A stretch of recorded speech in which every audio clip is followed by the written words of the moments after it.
todo el mundo pensaba que no era necesario, ¿no? Y ahí es cuando la visión del emprendedor es muy importante, porque te pones muy terco con tu idea y la vas viviendo y la vas diciendo, esto tiene que pasar, ¿no? Hay esa falta, hay ese espacio, ¿no? Pues sigues adelante en el proyecto hasta que lo pruebas, ¿no? Pero yo sí creo que la terquedad es parte del empresario, ¿no? Esta necesidad que tenemos muchos de probar lo que queremos, nuestras ideas, pues más vale hacerlo mucho más temprano que más tarde, ¿no? Sí. Yo inicié esto cuando tenía 30 años, ¿no? Creo que es un buen momento para lo que estás viendo, probarlo, ¿no? Yo soy Astrid Salgado y lo que hago cada mañana para aclarar mi mente es salir a caminar. Ahora he decidido invitar a mis caminatas matutinas a GMs, CEOs, consejeros, consejeras, presidentes de consejos, para aprender de ellos y ayudarte a ti, emprendedor, a aclarar tu camino. Bienvenidos al cuarto episodio de Morning Walks, el espacio entre emprendedores y líderes de diferentes industrias. Este episodio es una edición especial, lo llamé así porque es el primer episodio en el que invito a un emprendedor a la caminata. Entonces les voy a contar lo que pasó. Por un lado, invité a Santiago Urquiza, quien es presidente de Grupo Cencor, y por el otro lado, a la caminata se nos unió Javier Arrigunaga, quien es un emprendedor early stage. Déjenme les cuento sobre ambos. Santiago hace más de 30 años decidió emprender y formó Grupo Cencor, que es un conglomerado de infraestructura para mercados financieros y que revolucionó la industria. Dentro de sus empresas está Enlace, PIP, May, y también fundó la nueva bolsa de valores en México, Viva. Antes de decidir emprender, Santiago inició su carrera en Banamex en el área de inversiones institucionales y en el Banco de México en inversiones y cambios. Estudió economía con mención especial en el ITAM y cursó el programa de alta dirección en el IPADE. Actualmente, Cencor opera en México, Estados Unidos y 6 países de Latinoamérica. Santiago es presidente del grupo y consejero nacional en Save the Children. Antes de platicar con él, yo ya había escuchado varias historias del grupo, pero la verdad es que nada como escuchar de viva voz cómo vivió el emprendimiento, qué consejos le da ahora a los emprendedores y cómo creció el conglomerado hasta ser lo que es ahora, ¿no? Por el otro lado, ahora les cuento de Javier. Javier es un emprendedor early stage. Él acaba de regresar de su maestría en Colombia y antes de decidir emprender estuvo 5 años en el sector financiero, principalmente en investment banking y en private equity. Lo que hizo Javier dentro del podcast fue tomar el espacio de diálogo entre dos mundos y le hizo preguntas a Santiago sobre emprender y sobre su experiencia en el medio. Este episodio sí es diferente y también yo lo disfruté muchísimo. Ahora les toca a ustedes. Pónganse los tenis y caminen junto a Santiago. Descubran la historia detrás de la construcción de una gran empresa y sobre todo no se pierdan el diálogo entre él y Javier. Perfecto. Santiago, muchas gracias por venir a esta caminata. Eres mi cuarto invitado y estoy muy emocionada. La primera pregunta que le hago a todos, y es la pregunta obligada, es: ¿te gusta caminar? ¿Lo haces? Me encanta caminar y me encanta caminar platicando. ¿Sí? ¿Lo haces muy seguido? Sí, casi siempre jugando golf. Okay. Pero lo hago casi diario y camino 5 kilómetros, 10 kilómetros, ¿no? Oye, y estoy súper consciente que te estoy sacando de tu zona de confort por muchas razones, así es que doblemente agradecida. Y si te parece bien, pues empezamos a platicar porque la historia de Grupo Cencor me parece muy buena. Creo que es de mucha inspiración para emprendedores y me encantaría pues que me la contaras tú de viva voz, ¿no? Que me cuentes desde la parte de concepto, cómo se te ocurrió, cómo llegaste a la idea de formar el grupo, que entiendo que empezaste con una de las empresas, que ahorita ya es muy diferente, pero ¿cómo fue desde la concepción hasta ahora? Encantado. Yo cuando trabajé en Banco de México en el área de cambios, en 1980-84, me di cuenta que en el mercado de cambios nacional faltaba una pieza que es muy importante, alguien que concentrara las cotizaciones, porque el mercado antes de la empresa que ahora voy a comentar funcionaba solo en forma bilateral, es decir, un banco le hablaba a otro para pedir cotizaciones y así, pero no había alguien que centralizara la información de cuáles eran los mejores tipos de cambio. Esto se acostumbraba en los mercados internacionales desarrollados. Entonces, en 84 yo me quedé con la idea de que faltaba esta pieza y pues buscando la parte legal de cómo hacerla. Se pasaron 9 años y hasta que en 93 iniciamos la primera empresa del grupo, que fue Enlace, haciendo corretaje interbancario. Ok, oye, ¿y cuál fue el mayor reto que enfrentaste? ¿Fue la parte legal? La parte legal, porque no había una figura, no era una casa de cambio, no era un banco, era simplemente una empresa de corretaje que no estaba definida en la ley, ¿no? Y luego, por supuesto, una vez que encontramos que se liberó la regulación y lo pudimos hacer como una vulgar SASB, el reto fue convencer a los cambistas de que había este servicio, pero no entendían por qué iban a pagar una comisión, ¿no? Sí. Si ellos pues, simplemente seguían hablando y buscaban el mejor precio. Pero la fuerza de centralizar la información, yo tenía claro que era algo que iba a prevalecer porque era necesario. Por más que hablaras a muchos bancos entre sí, pues no necesariamente encontrabas en el mismo momento el mejor precio. Entonces, desde el día que arrancamos fue un éxito, pero sí había dudas en el medio de que fuera necesario un comisionista. ¿Y empezaste tú solo o te trajiste a alguien contigo que arrancara? ¿Cómo fue? Fui a Estados Unidos, a Nueva York, a buscar un socio y que hicieran esto a nivel internacional. Y después de ver 4 socios, vi que no progresaban los diálogos. Descubrí quién era el nombre de la empresa que hacía los aparatos telefónicos, que eran especializados, porque eran líneas directas y con bocinas para cada banco y con un handset también para cada banco. Descubrí quién, hablé con él y ya pues, me decidí a arrancar solo. Entonces arranqué solo en el 93 y la verdad que cambió la dinámica totalmente del mercado. Y no solo cambió la dinámica, sino además el volumen creció porque había mejor información. Entonces era menos costoso entrar y vender para todos los participantes. Y luego, bueno, entre otras cosas, el mercado de cambios es un mercado de los más grandes que hay es un mercado de los más grandes que hay a nivel internacional, ¿no? Ya. Y después de Enlace, ¿cuál fue la siguiente empresa que creaste? Después de Enlace, la siguiente empresa que creamos fue en el 2000, PIP, Proveedor Integral de Precios. Y PIP pues fue una regulación que hizo la autoridad para que hubiera alguien profesional independiente que dijera cuánto valen todos los valores que hay en el mercado. Bonos corporativos, bonos del gobierno, derivados, ¿no? Y esta regulación que se hizo en forma ejemplar por parte de la autoridad inicia en el año 2000. Y en el año 2000, a la hora que arranca ya la obligatoriedad para las empresas financieras de tener un proveedor de precios, arrancamos 5 empresas. De estas 5 empresas, en menos de un mes quedamos 2 empresas. Nosotros compramos una, otra se fusionó y otra no arrancó. Y entonces el mercado se dividió entre 2 empresas, lo cual ha sido muy importante porque ha sido una competencia muy buena, una pertenece a la Bolsa Mexicana de Valores y otra a nosotros. Y esta empresa ha sido tan importante para la estabilidad del sistema financiero que la exportamos a Sudamérica y estamos en otros países en el continente. Fue la primera que se expandió, Enlace. Enlace también se expandió. Enlace se expandió de México a Estados Unidos y luego estamos en 2 países, que es Chile y Argentina. ¿Y en qué momento, esto pensando en los emprendedores, en qué momento crees tú que es el momento adecuado para decidir sacar otro negocio que no es el principal, ¿no? Ok. Yo creo que las empresas tienen que crecer, ¿no?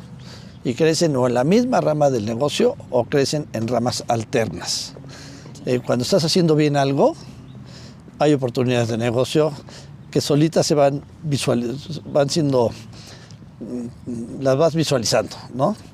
Sí, pero una empresa tiene todo el tiempo que estar creciendo, ¿no? No se puede estacionar, ¿no? Nosotros tuvimos la ventaja con estas 2 empresas en que tuvimos flujos positivos. Entonces los flujos positivos nos permitían arrancar, probar ¿no? Volver a arrancar, insistir, ¿no? Hasta que las empresas tuvieran su momento en que también tuvieran flujos positivos, ¿no? Oye, y ya me estoy adelantando un poco a la historia. Después, porque mi pregunta es, ¿alguna vez alguien te dijo, estás loco, esto no va a funcionar? Pensando ya a lo mejor en Viva, pero no sé si desde antes ya habías como tenido estos comentarios de gente que te va diciendo, está muy aventurado lo que estás haciendo, muy ambicioso, Sí. yo creo que no va a jalar. 100%. En la primera empresa con enlace, corretaje, todo el mundo pensaba que no era necesario, ¿no?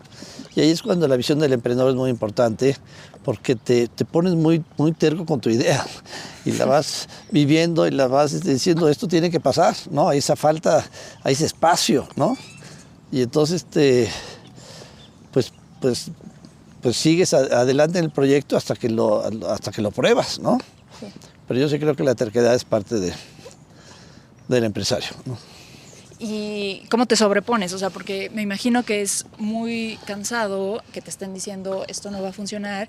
¿Qué tiene que haber internamente para que tú puedas seguir adelante? ¿Tienes algo identificado que te haya funcionado a ti? Mira, yo creo que muchas de las cosas que hacemos en México se han hecho en otros países, ¿no? Entonces, normalmente lo que hacemos es un servicio que lo tropicalizas, le agregas, le quitas, pero en general, en la gran mayoría, son cosas que suceden en otros países. Yo creo que esta necesidad que tenemos muchos de probar lo que queremos, nuestras ideas, pues más vale hacerlo más temprano que más tarde, ¿no? Sí. ¿No? Porque más tarde igual ya no tienes tanta energía para hacerlo, ¿no? Entonces yo sí creo que, bueno, yo inicié esto cuando tenía 30 años, ¿no? Entonces, nada, pues creo que es un buen momento para lo que estás viendo, probarlo, ¿no? Claro. ¿Y qué les aconsejarías a los emprendedores que están pasando por eso? Ya tienen la energía, digamos, pensando en la mayoría, si es gente joven, tiene la energía, ¿qué les aconsejarías? O sea, ¿sigue la idea hasta probar que es verdad? ¿O en qué momento alguna vez te planteaste, no estoy en lo correcto, debería ser algo diferente? Mira, yo creo que muchas veces nos gusta rodearnos de socios fuertes. Yo creo que el camino es más bien primero probar, ¿no? Sí. Con nosotros, no es necesario que estemos acompañados, ¿no? Sino probar con los más propios recursos que podamos, lo más friends and family, probar el modelo, ¿no? Y no depender de los nombres grandes, ¿no? Nosotros cuando arrancamos Viva, Eres muy popular. Cuando arrancamos Viva, ¿no? Pues, por ejemplo, pues pudimos haber o no invitado a Nasdaq de socio, ¿no? Y ahí pues dijimos, no, pues nosotros lo podemos arrancar en forma independiente. Entonces esa capacidad de poderlo hacer en forma independiente, yo creo que es importante. Hola, Alex. Hola. Por eso te reías. Oye, y Viva fue financiado diferente a todas las empresas de Grupo Sencor. ¿Por qué? Ok. Viva, el proyecto de Viva nace del éxito que habíamos tenido en esos otros proyectos. Es lo que te digo, cuando un proyecto es exitoso, tiene hijos, ¿no? Okay.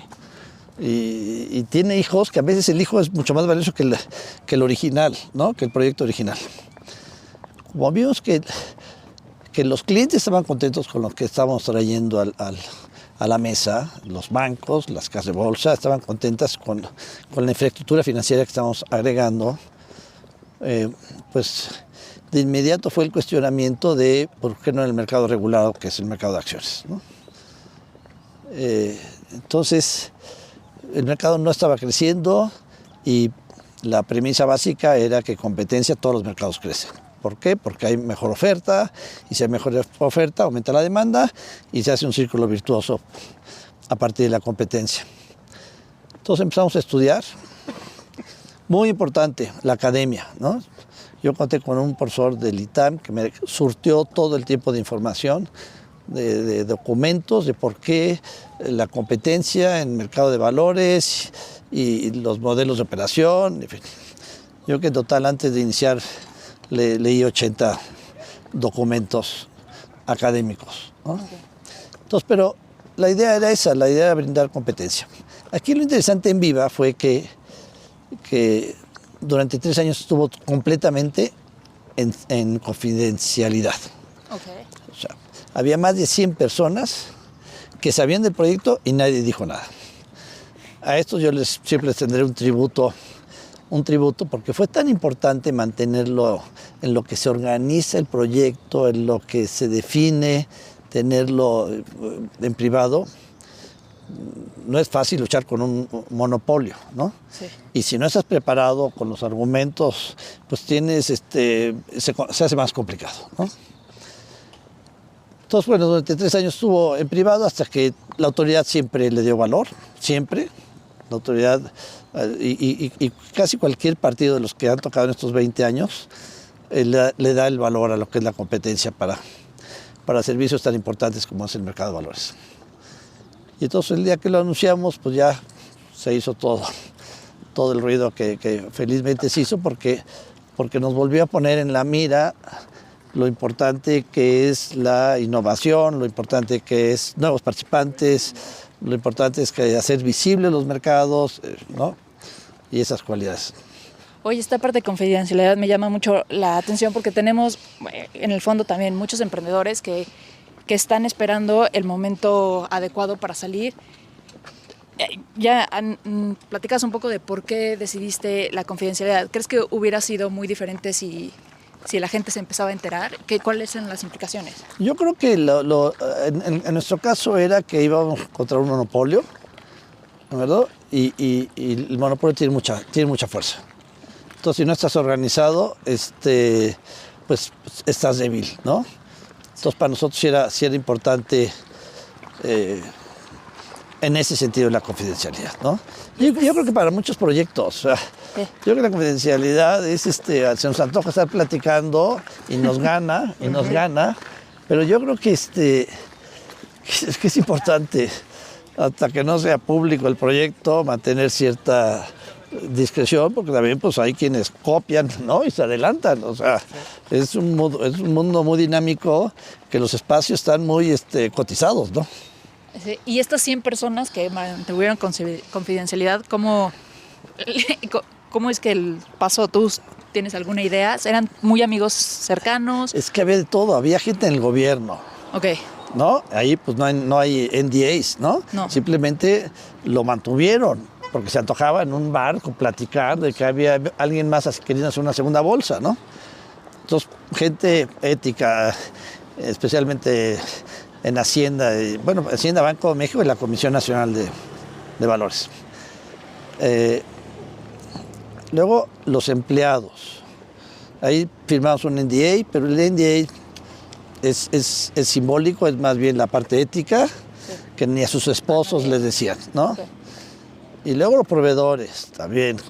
Y luego en Estados Unidos, porque tenemos, pues, nosotros tenemos una oficina en Estados Unidos, y además con Nasdaq, que al final fue nuestro proveedor de servicios, ¿no?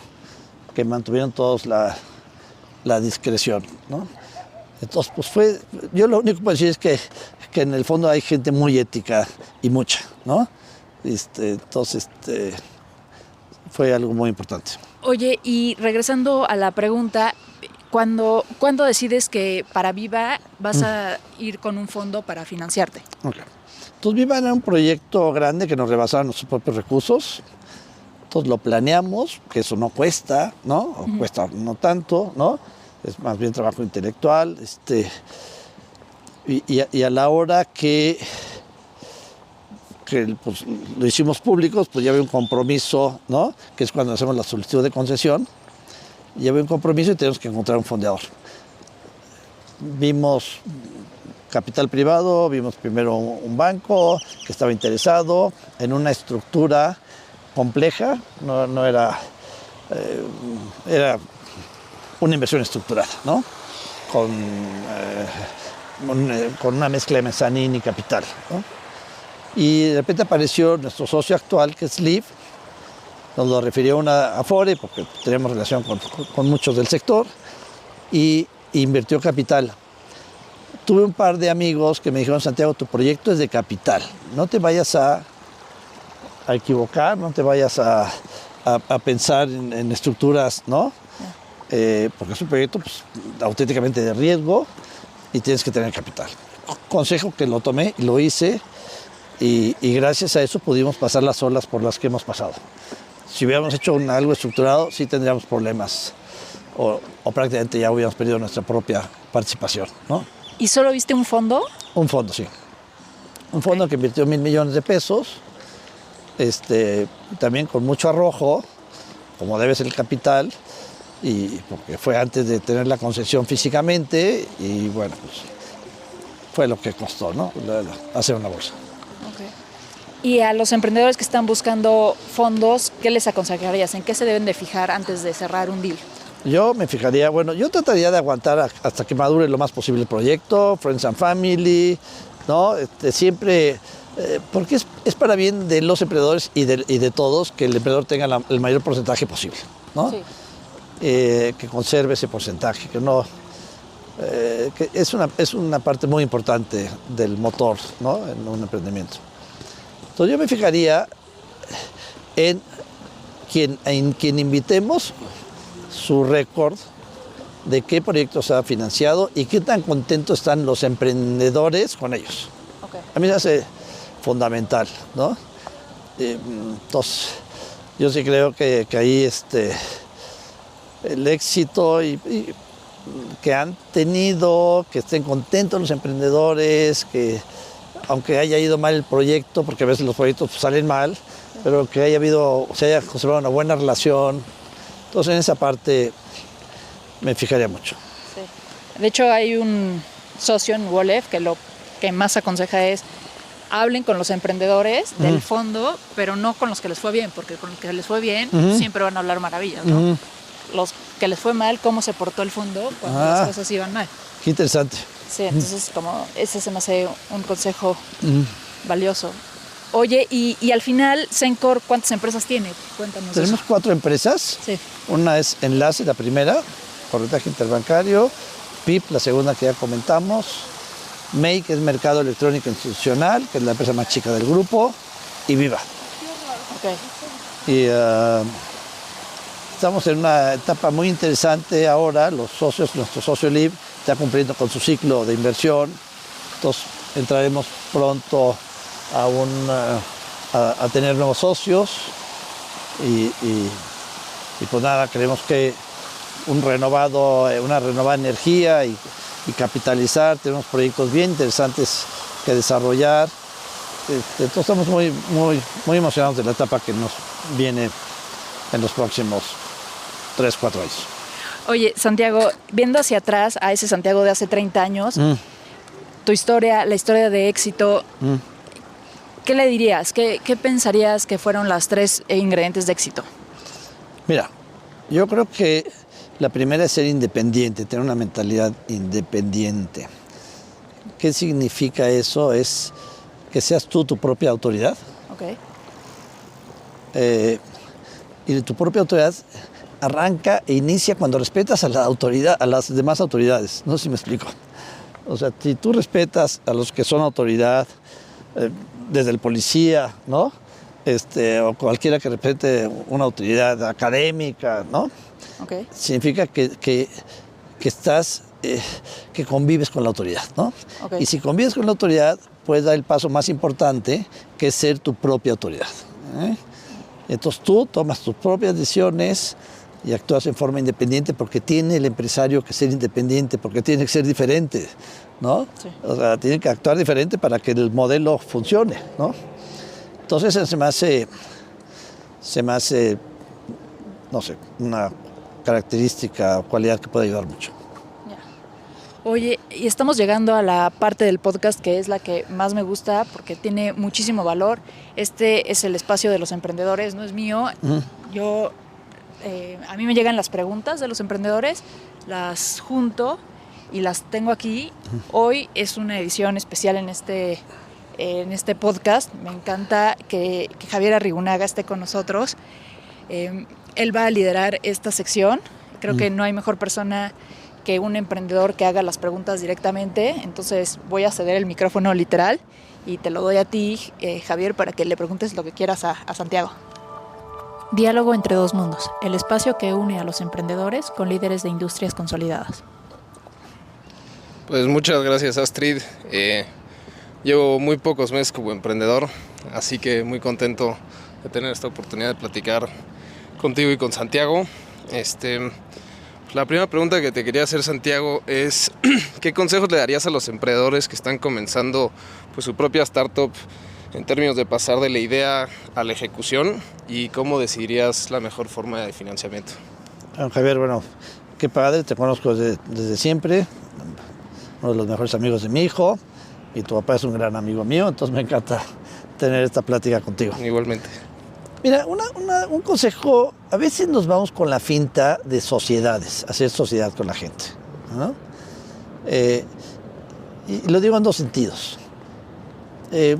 Hay gente que tiene un conocimiento especial sobre lo que vas a emprender, ¿no? A esa gente no tienes que invitarla de socio. O sea, la invitas a desayunar, le invitas a un café y la gente siempre dice, bueno, en su mayoría, siempre te cuentan y siempre te van a aconsejar. Sí. Y a veces te digo que nos vamos con la finta de, bueno, pues le voy a dar el 20% para que me aconseje. No, invítale un café, ¿no? Y pregúntale cómo haría eso, ¿no? Entonces, ese sería un consejo. Y otro consejo en el mismo sentido sería que es mucho más fácil establecer relaciones comerciales que relaciones de sociedad. Sí. ¿Okay? Pongo el ejemplo de Nasdaq con nosotros. Es mucho más fácil comprarle y rentarle sus sistemas. Es un acuerdo más fácil de realizar, menos complejo, menos conflictivo potencialmente, ¿no? Que invitarlo de socio. Si lo invitas de socio, entonces ya tienes que hacer toda una estructura corporativa, ¿no? Y te vuelve menos dinámica la empresa. En fin, entonces, ese sería uno de los consejos. De acuerdísimo. Y bueno, pasando un poco más a tu historia, ¿de dónde vino la idea de crear pues, la segunda bolsa de valores en México y qué desafíos encontraste en la industria financiera? Pues mira, lo que es el legacy, ¿no? El seguir siendo como son, ¿no? O como somos, es difícil, ¿no? Entonces yo sí creo que esa parte solo la puedes superar con argumentos, con ejemplos, ¿no? Con motivación. Entonces sí hubo un poco sí hubo resistencia, ¿no? Cuando son empresas reguladas, la regulación es bien difícil cuando se hace toda una nueva regulación, como fue el caso. Porque cualquier pieza que salga mal, ¿no? Puede ser definitoria para el éxito del proyecto. En cosas de energía, ¿no? Si a la mera hora la parte de la entrega de la energía a la terminal trae un defecto de diseño, te puede tomar todo un proyecto. Entonces ahí, pues ser cuidadosos hasta el final y cuando se ve algo, insistir en que eso está mal, no les sea feo, todo lo contrario, ¿no? De acuerdo. Oye, Santiago, ¿y qué consejo le darías a un emprendedor pues ya en etapas más avanzadas que está buscando financiamiento a través de un IPO? Mira, el IPO yo creo que es más avanzado, definitivamente tiene ventajas, si es una empresa por supuesto más madura, ¿de acuerdo? Ahora viene la nueva ley de mercado de valores que van a poder entrar las que no tienen tanta evolución. Uh-huh. Mientras vayas a institucionales y a inversiones calificados se van a poder inscribir en bolsa. Pues yo creo que es algo que te hace dar el brinco. Todos tenemos que pensar pues, mucho como son los gringos, ¿no? En grande. O sea, sí. Tenemos que pensar que nuestro proyecto va grande y va a nivel nacional y luego a otros, ¿no? Y cruzar fronteras. Entonces yo creo que el estar pensando en un IPO también te viene acompañado de un pensamiento que tenemos que ir a más, ¿no? De acuerdísimo. Y dando tal vez un poquito más, un paso adelante, pues ¿qué opinión tienes en general sobre las distintas fuentes de financiamiento para startups como inversionistas ángeles, fondos de capital de riesgo, etcétera? Yo creo que el capital privado es una maravilla y es algo que en México afortunadamente se desarrolló en los últimos 15 años. Antes un proyecto como el nuestro, de una nueva bolsa de valores, ibas a Nueva York y te lo compraba uno de los banqueros de inversión, Goldman Sachs, y 3 años y te daban las gracias, ¿no? Y desde hace 15 años que se realizó, que tenemos esta industria muy evolucionada de capital privado y de todo tipo de fondos de inversión, de verdad creo que es una gasolina para el emprendimiento y para la economía nacional. Bien importante. Entonces yo creo que, pues nada, pues apoyarnos al capital privado. El capital privado normalmente paga mejor que el capital público, por eso las empresas están quedando en capital privado y ahí puedes pues, tener varias etapas de desarrollo hasta que llegue el momento de hacer una IPO. Pero el crecimiento se da principalmente en el capital privado y tenemos muy buenos fondos en México, hay recursos, faltan proyectos, ¿no? Y un poco en esa línea, como que ¿cuál crees que es el principal reto, pues justamente, pues para dar esta como liquidez en mercados públicos, pues ya en etapas más tardías en México, ¿no? Creo que, como bien dices, como que parece que se ha robustecido por la parte de capital privado, sobre todo en etapas más tempranas, pero parecería que hay todavía un reto para pues llegar pues precisamente a etapas más tardías con fondos locales y pues más a una oferta pública en mercados locales. Pues crecer, ¿no? El crecimiento también tiene su timing, ¿no? Sí. ¿No? O sea, por supuesto que sea ordenadamente. A veces yo he visto que para una empresa es tan malo tener menos capital que tener de más capital, ¿no? Porque el tener de más capital te obliga a crecer más rápido de lo que la misma empresa puede, ¿no? Y bueno, hablando un poco de empresas públicas, ¿qué información y métricas suelen ser importantes para los inversionistas a lo largo del tiempo? Yo creo que las que crecen en forma permanente, ¿no? O sea, que el famoso compound interest, ¿no? Uh-huh. Que si creces, que tienes una forma de crecer en forma repetida en los años, es lo que genera un valor. De acuerdo. Un valor increíble. ¿Y cuáles son los aspectos más importantes en términos de regulaciones y cumplimiento que los emprendedores deben tener en cuenta al interactuar con inversionistas y con el mercado de valores? Mira, yo creo que el famoso gobierno corporativo que deben tener las empresas no es complejo, ¿no? Es entender que es la forma de evolucionar. Yo creo que los buenos socios le dan un papel preponderante al operador, ¿no? Los grandes fondos de inversión como General Atlantic, BlackRock, nunca invierten en mayoría, ¿verdad? Eso es porque sí el socio operador es bien importante por los primeros muchos años, ¿no? Uh-huh. Y luego ya, pero ¿no? Vendrán transiciones que tienen que ser muy suaves, pero el socio operador sí es relevante. Y que existe esa autoridad en la empresa, ¿no? Para no poner nombres, pero hay empresas donde no se cuenta con el socio operador y se queda la empresa como sin saber para dónde va, ¿no? De acuerdísimo. La visión no se transfiere en forma... No es fácil transferirla, ¿no? De acuerdo. Y ya para cerrar, Santiago, ¿cuál dirías que es tu historia favorita de una empresa post-IPO? Mi historia favorita post-IPO, pues mira, yo ahorita te voy a contar una que va a hacer un IPO eventualmente, que es Hospitales MAC, que está en ese proceso, y es un dinamismo de crecimiento, y es una dinámica, todo arranca, Miguel Curi, que además es el presidente de nuestro consejo de emisoras, un gran empresario, que se da cuenta que en Celaya faltaban hospitales como en muchas partes de México, arranca sin ser de ese gremio, ¿no? Arranca un primer hospital hace 3, 4 años, no, hace más, ¿no? Pero ahora ya estás haciendo un hospital por mes. O sea, un crecimiento y un dinamismo. Acaba llena Atlantic de entrar con el inversor. Y está pasando un poco más en el tiempo privado, en el capital privado, ¿no? Para terminar de madurar un poco más este crecimiento, pero pues ya están los 20 hospitales, en fin, y va a ser un IPO, ¿no?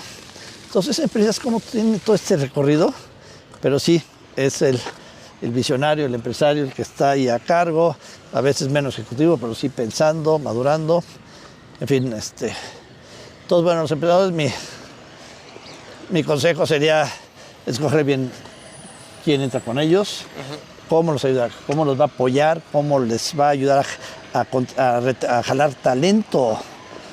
Volviendo a hablar de General Atlantic, tiene un headhunter adentro de las oficinas para buscar talento permanentemente, ¿no? Que es lo que principalmente aporta un fondo, ¿no? Órale, ¿no?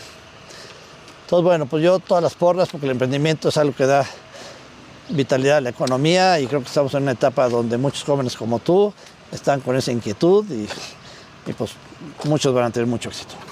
Ojalá que sí. Muchas gracias, Santiago. Gracias, Santiago. Gracias, Javier. Ya estamos pasando a la última etapa del podcast y es Momentos de Claridad. Momentos de Claridad. Hace rato Javier me preguntaba cómo se te ocurrió hacer el podcast y yo le decía, pues fue caminando. No es broma la historia, sí fue caminando porque antes del podcast era lo que yo utilizaba para tener claridad. Después del podcast ya no puedo salir a caminar sin pensar en él, entonces ya tengo que buscar una nueva forma de pues, relajarme, pero a mí me gustaría saber de ti, de una historia que nos puedas contar, qué estabas viviendo en momentos complicados y cómo lograste salir de ahí, cuáles son las técnicas. Mira, un momento muy complicado fue cuando me separé de mis primeros socios internacionales, que era Primo Yamani. Ellos tenían 49% de enlace. Ellos se querían salir porque querían manejar México desde Nueva York. Y habían hecho un breach of contract. Entonces yo muy convencido de que pues, eso estaba mal y que había que pues, abogados ¿no? y resolver el asunto. Cuando tuve un par de consejos, ¿no? Incluso un muy buen abogado que dimos en Nueva York, porque me lo refirió Pedro Aspe, que es amigo mío, ¿no? Y nos dijo, Santiago, no te pelees, o sea, no tienes ninguna forma de ganar eso. Ellos tienen un área legal, los jueces van a apoyar a la empresa gringa, tal. Y entonces me cambió un poco la perspectiva y negocié la salida y salió tan bien todo que seguimos haciendo negocios y amigos, ¿no? Entonces ahí son cosas bien importantes de evitar lo que se tropiece y fluir. Eso me pareció importante, ¿no? Y que tuviste una persona para platicarlo que te aconsejara, ¿no? Tuve una persona que me platicarlo que me aconsejara y ese fue un magnífico consejo, ¿no? También en alguna parte ellos me querían comprar y justo en este plático con Pedro Aspe me dijo, no vendas. Le digo, Pedro, pues lo que quiero es que me ayudes a pensar, a evaluar si está caro, vendo, y si está barato, compro. No, me dice, porque si vendes, ¿qué vas a hacer? No, pues sí, tienes un punto, ¿no? Sí. Entonces hay que valorar mucho las ideas no se dan todos los días en macetas, ¿no? Entonces cuando tengamos un proyecto, no lo soltemos tan fácil, ¿no? ¿Y qué haces en tus tiempos libres? ¿Caminas? ¿Lees? Pues mira, ahorita que esta experiencia de volver a saber, a valorar lo que es platicar caminando, lo voy a hacer más seguido, ¿eh? La verdad. Y en vez de irme a tomar un café con un socio, me voy a caminar, ¿no? Creo que es mucho más, más fluido el pensamiento, ¿no? Salen mucho más ideas. Sí. Todo el mundo se relaja un poco más. Todo el mundo se relaja un poco más. Muy bien. Oye, antes de cerrar, tengo una pregunta, porque, a ver, te conozco por lo que me platica Diego, pero antes de que Diego me platicara, Rafa también me platicaba de ti, y a mí me parecía que era una historia de resiliencia. Puedo estar equivocada, pero así es como yo te definiría, ¿no? Uh-huh. Es resiliencia y visión. Uh-huh.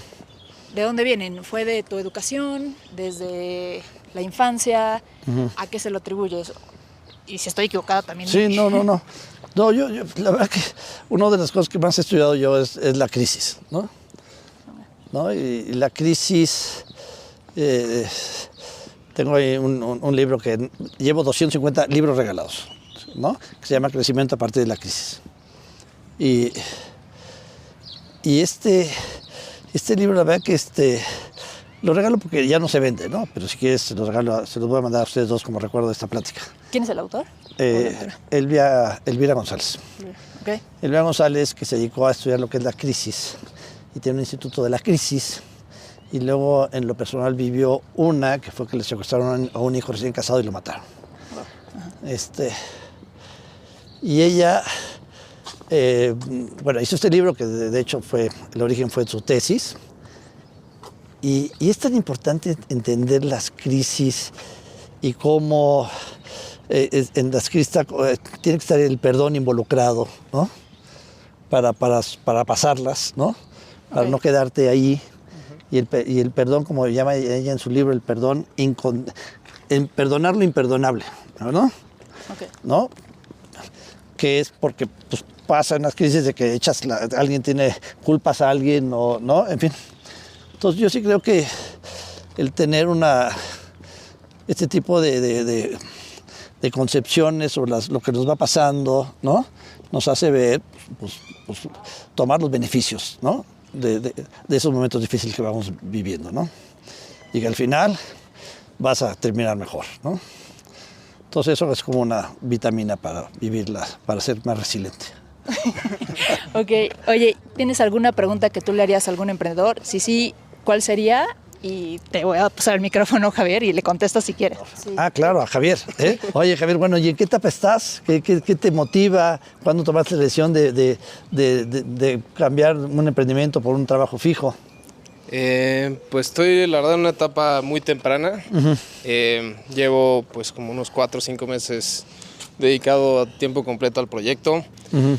Y pues un poco nace por, pues en la maestría, desde antes de la maestría pues conocí a mi socio, trabajamos en Ciclo, que es una empresa que fue muy innovadora, pues en una industria que estaba relativamente dormida como era el fitness en los mercados hispanohablantes, y se logró hacer una marca pues mexicana, que logró pues expandirse internacionalmente. Uh-huh. Y pues eso nos apasionó mucho, nos gustó mucho, y pues nos dimos cuenta lo apasionado que somos por consumo en general, ¿no? Y de crear marcas y conceptos que se puedan volver parte de la vida diaria de la gente.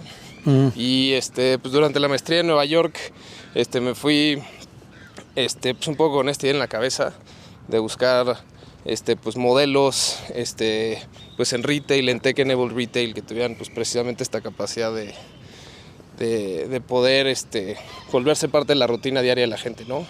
Y digo, aquí ya regresando a un punto de la confidencialidad que comentábamos antes, pues todavía no hemos hecho un lanzamiento formal del proyecto, pero bueno, un poco ahí, así es como los orígenes de la historia, y pues muy emocionados por lo que viene. Ah, qué padre. Pues ya, ¿no? Que nos des luego un espacio que nos cueste un poquito más, ¿no? Segurísimo. Para estar como porristas ahí. Segurísimo. En la primera fila. Felipe está muy al tanto de todo, entonces segurísimo. Qué bueno, Javier. Bueno, pues qué gustazo platicar contigo. Yo soy muy pegado a Mezcap. Hay muchos ahí que dan consejos, muchos, a Mezcap. ¿Estás en Amezcap? No. No sé si en la Asociación Mexicana de Capital Privado, no sé si en Amezcap haya... bueno, son fondos en realidad, ¿no? Pero sí, hay todo tipo de fondos ahí, ¿no? Para invertir. El Friends and Family es una cosa importantísima. Y el Friends and Family, yo siempre le digo cuando busco Friends and Family, ¿no? Que tienen tanta razón de ser, de que tienen que tener la confianza en tus manos, no en los números, ¿no? Sino van a tus manos, ¿no? Y es una parte bien importante, ¿no? En fin, De acuerdísimo. Pues mucho éxito. Muchas gracias, Santiago. A ver si me conoces entre los Friends and Family. Segurísimo. Oigan, pues muchas gracias a los dos. La disfruté muchísimo. Creo que es muy buena idea invitar a emprendedores porque, como decía, este es un espacio para ustedes. Entonces, les agradezco infinitamente a ti, Javier, y a ti, Santiago. Sé lo que implica pues, una hora de su tiempo, venir a caminar, salir de la zona de confort. Entonces, mil gracias y cuando quieran lo repetimos. Gracias a los dos. Astrid, qué padre lo que estás haciendo. Gracias. Felicidades. Gracias. Muchas gracias a todos por escuchar este episodio. Les adelantaba al inicio del programa que a mí me gustó mucho este formato nuevo. Creo que para ediciones especiales me encantaría seguir invitando a emprendedores y también escuchar a ustedes qué piensan. Mándenme sus comentarios, los pueden dejar aquí o en cualquier red social que sigan al podcast. Mándenme un mensaje directo. Y por supuesto, si quieren ser parte de Morning Walks y caminar con nosotros, con los invitados, suscríbanse, mándenme mensaje y yo veo la forma de que esto suceda y que cada vez tengamos más episodios de este tipo. También, por otro lado, les quiero adelantar que en noviembre es el aniversario de Wolef y no va a pasar desapercibido en este podcast. Así es que todas las preguntas que quisieran hacerle a un fondo, háganlas y yo les aseguro, y mi otro compromiso es que las voy a pasar tal cual y voy a obligar a que contesten. Caminamos el próximo episodio. Un abrazo.